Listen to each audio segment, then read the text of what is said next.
What if your child disappeared in broad daylight, surrounded by hundreds of people, only to return hours later with memories of places they've never been and people they've never met?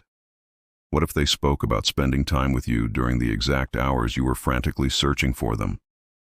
Today, I'm going to share stories that will make every parent question whether they truly know where their children go when they seem to simply vanish from reality itself.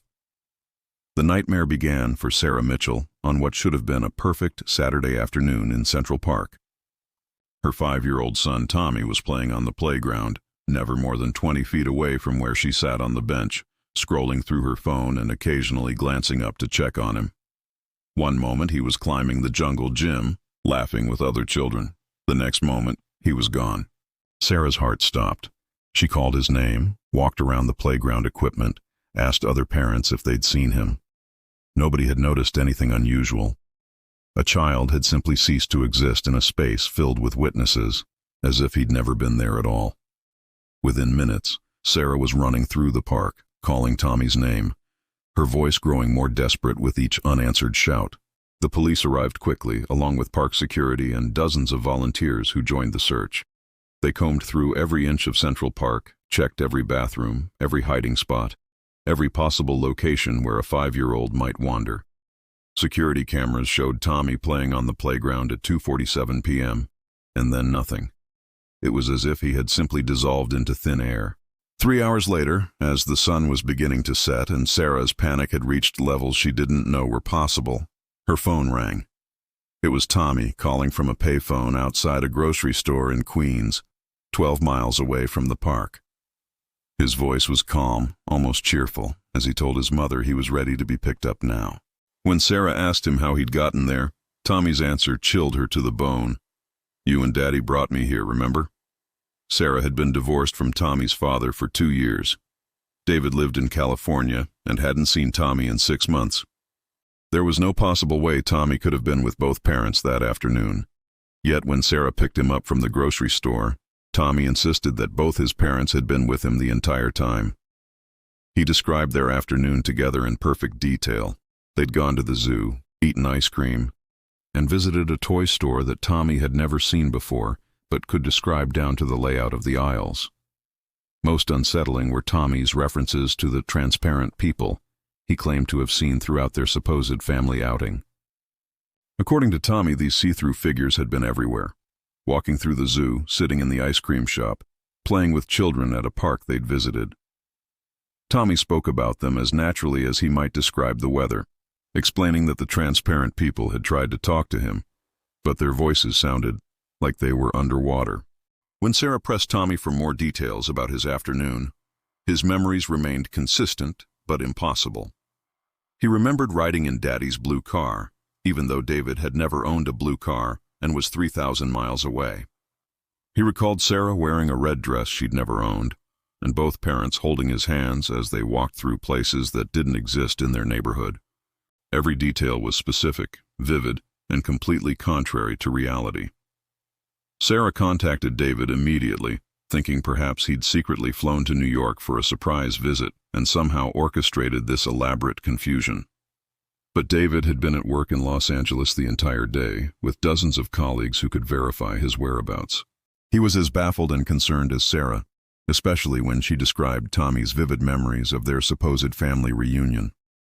The case took an even stranger turn when Sarah decided to visit the locations Tommy had described from his impossible afternoon. The zoo he mentioned didn't exist anywhere near the grocery store where he'd been found. The ice cream shop with the yellow tables and the bells on the door was nowhere to be found. The toy store with the robot section in the back and the lady with purple glasses simply didn't exist in that area of Queens. Yet Tommy's descriptions were so detailed and consistent that Sarah began to wonder if her son had somehow visited alternative versions of these places, locations that existed somewhere else, in some other version of New York, where she and David were still married and still took family trips together. Tommy's experience wasn't unique. 6 months later, another case emerged that followed an eerily similar pattern. Lisa Chen was shopping at Target with her 4-year-old daughter Emma when the child vanished from the toy aisle. Lisa had turned away for less than 30 seconds to grab something from a nearby shelf, and when she looked back, Emma was gone. The store went into immediate lockdown.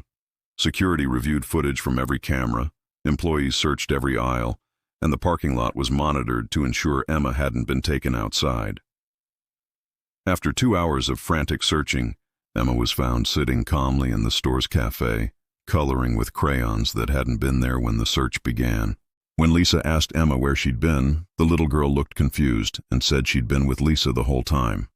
According to Emma, she and her mother had spent the afternoon at a different Target, one with a McDonald's inside instead of a cafe, where they'd eaten lunch together and bought clothes that Emma wasn't wearing and that weren't in their shopping cart.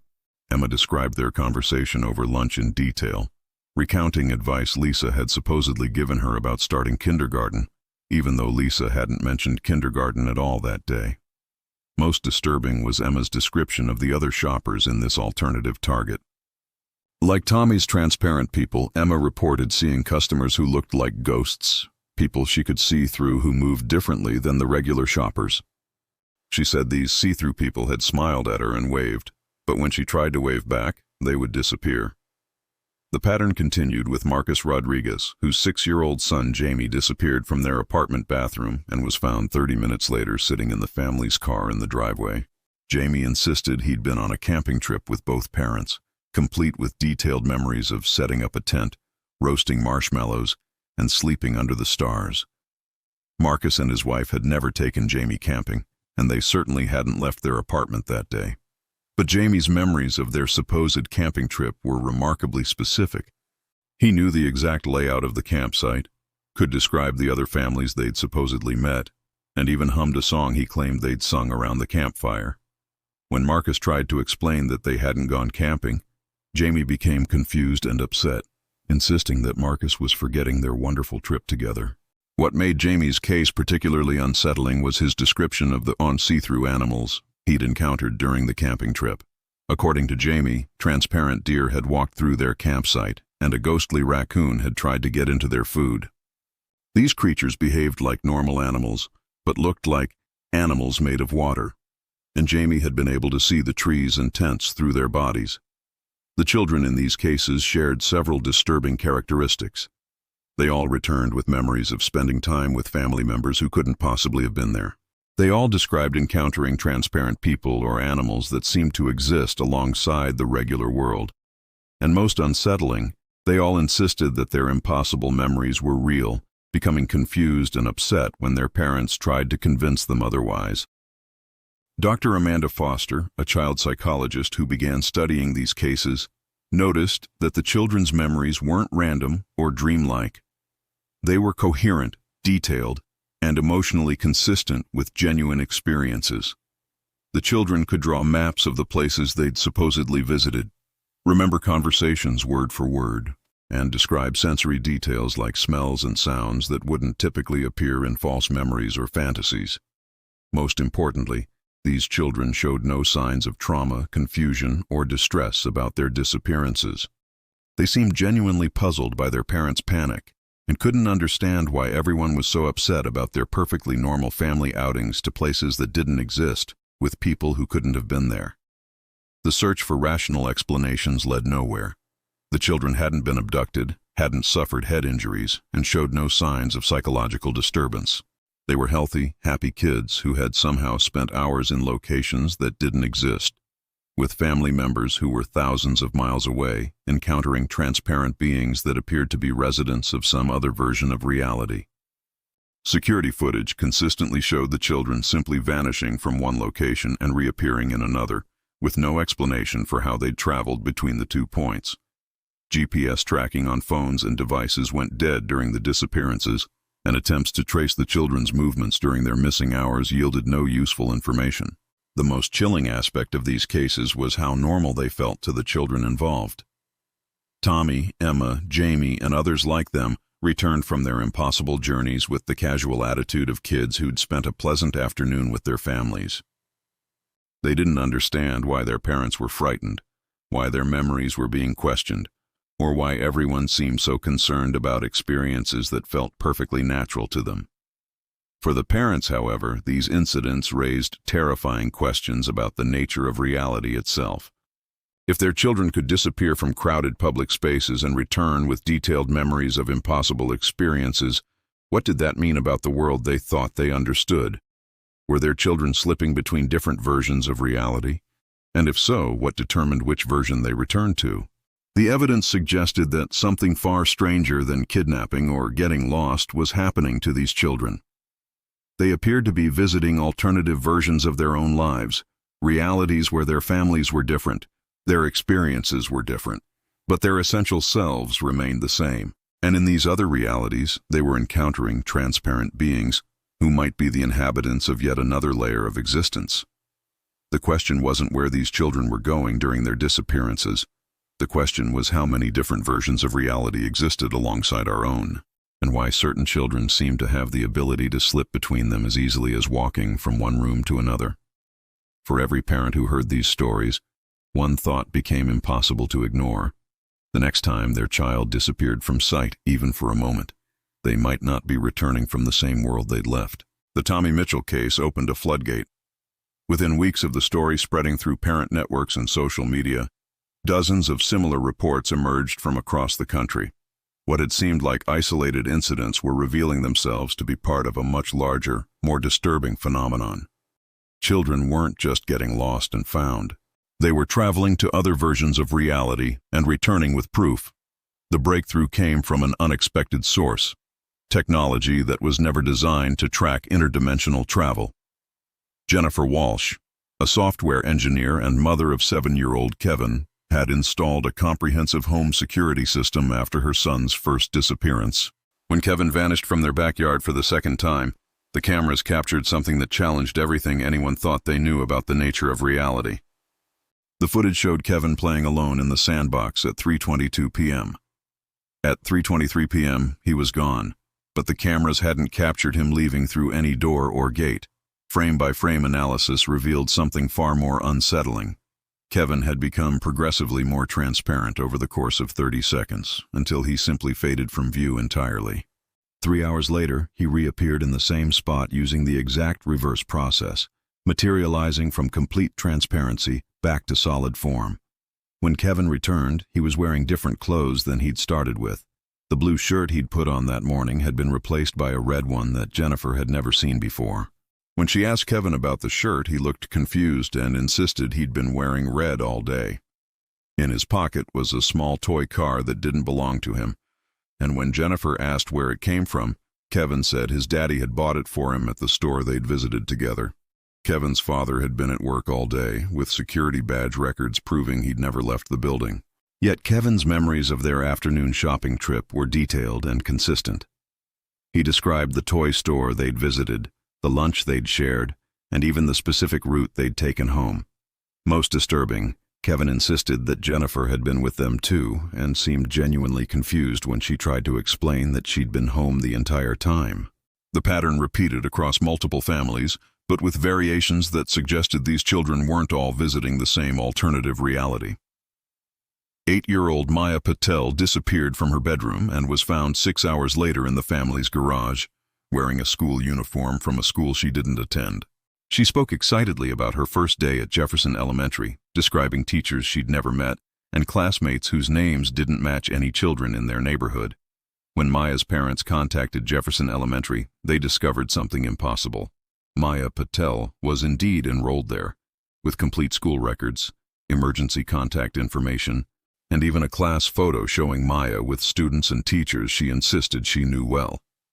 But Maya attended Washington Elementary, not Jefferson, and had never been enrolled anywhere else. The enrollment records at Jefferson showed Maya's parents' signatures on forms they'd never seen, emergency contacts they'd never provided, and a home address that was their address but in a different zip code that didn't exist in their city. Maya's memories of Jefferson Elementary were detailed and recent, as if she'd actually spent months attending classes there. But she was also simultaneously enrolled at Washington Elementary with perfect attendance records. 9-year-old Alex Chen brought back even more tangible proof from his disappearance. When he vanished from the public library and reappeared 4 hours later, he returned with a library book that wasn't part of their library's collection.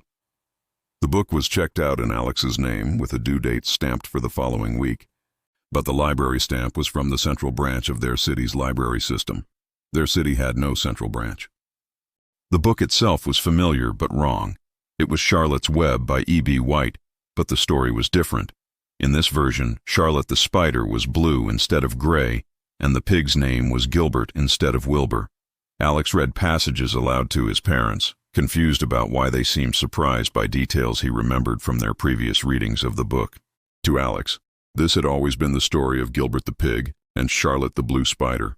Attempts to return the book to any library in their system failed. No library had a record of the ISBN number. No copies of this version of Charlotte's Web existed in any database, and the checkout system showed no record of Alex ever borrowing it. Yet the book was real, physical, and clearly part of some library's collection that existed parallel to their own. The children's drawings provided additional evidence of their journeys between realities. 10-year-old Sofia Martinez began drawing detailed maps of her neighborhood after her disappearance, but the maps showed familiar streets with different names, houses in different colors, and businesses that didn't exist. Her drawing of Main Street showed a pizza restaurant where there was actually a bank, a movie theater where there was a grocery store, and a park where there was a parking lot. When Sophia's parents drove her around the neighborhood to compare her drawings with reality, Sophia became increasingly agitated. She insisted the drawings were correct and couldn't understand why everything looked wrong. She pointed to the bank and said it should be Tony's Pizza, becoming upset when her parents couldn't see the restaurant she remembered visiting just days before. The transparent people that the children consistently reported began to make more sense as these cases accumulated. Dr. Foster's research suggested that these see-through figures might be the inhabitants of the reality the children normally occupied visible to them during their visits to alternative realities, but unable to fully interact with the different world they were observing. 12-year-old Nathan Kim provided the most detailed description of these transparent beings. During his 8-hour disappearance from a shopping mall, Nathan reported spending the day at the same mall, but in a version where it was much busier and had different stores. Throughout his visit, he saw transparent people shopping, eating, and walking around, but they seemed to be shopping in stores that weren't there and sitting at tables that didn't exist in his version of the mall. Nathan realized that he could see both realities simultaneously during his disappearance. The solid, real world around him contained the stores and people he interacted with during his alternative day. The transparent world showed him glimpses of the reality he'd left behind, including see-through versions of his parents frantically searching for him in a mall that looked empty to them, but bustling to him. The most disturbing cases involved children who brought back family members from their alternative realities. 7-year-old Isabella Rodriguez disappeared from her grandmother's house and returned with detailed memories of spending the afternoon with her grandfather, who had died 2 years earlier. Isabella described conversations with him, games they'd played, and even a birthday cake they'd shared for his 70th birthday. Isabella's memories included specific details about her grandfather's appearance and behavior that she couldn't have known from family photos or stories. She knew about his habit of humming while he cooked, his specific way of shuffling cards, and even jokes he used to tell that the family had never shared with Isabella because she'd been too young to understand them when he was alive. When Isabella drew pictures of her afternoon with her grandfather, the drawings showed him as solid and real, but surrounded by transparent figures that she explained were the other family. According to Isabella, her grandfather could see both the solid world where he existed and the transparent world where the rest of her family was searching for her. The psychological impact on families was profound. Parents struggled with children who insisted on the reality of experiences that contradicted everything the adults knew to be true. Children became frustrated and upset when their memories were questioned, leading to family conflicts over the nature of reality itself. Dr. Foster documented cases where children stopped trusting their parents' version of events entirely. If their vivid, detailed memories of alternative family experiences were being dismissed as fantasies, these children began to question whether their current reality was real or whether they were somehow stuck in the wrong version of their lives. Some children expressed preference for their alternative realities, describing versions of their families where parents were happier, where deceased relatives were alive, or where family circumstances were different. 8-year-old Tyler Wang frequently asked when he could go back to the world where his parents weren't divorced, where they all lived in the bigger house he remembered, and where his dog Buddy was still alive. The evidence accumulated from these cases painted a picture of reality that was far more complex than anyone had imagined. Children seemed to possess a natural ability to slip between parallel versions of their lives, visiting realities where different choices had been made, different outcomes had occurred, and different versions of their families existed. The transparent people these children encountered appeared to be inhabitants of the realities they'd temporarily left behind, visible during the transition between worlds but unable to fully interact across dimensional boundaries. The physical objects children brought back from their journeys proved that these alternative realities weren't just psychological experiences, but actual places with physical properties and tangible evidence. For parents, these cases raised impossible questions about the nature of family, memory, and existence itself. If their children could visit versions of their families where different people were alive, where different choices had been made, where different outcomes had occurred, what did that mean about the permanence of loss, the finality of decisions, and the nature of reality itself? The most unsettling implication was that these alternative realities weren't just theoretical possibilities. They were actual places where actual versions of these families continued to exist, make choices, and live lives that paralleled but differed from the reality most people experienced. And somehow certain children had developed the ability to visit these parallel lives as easily as walking to a neighbor's house. The question was no longer whether these alternative realities existed. The question was how many versions of every family, every choice, every moment existed simultaneously across parallel dimensions, and why some children could see the infinite possibilities while the rest of us remained trapped in only one version of our lives.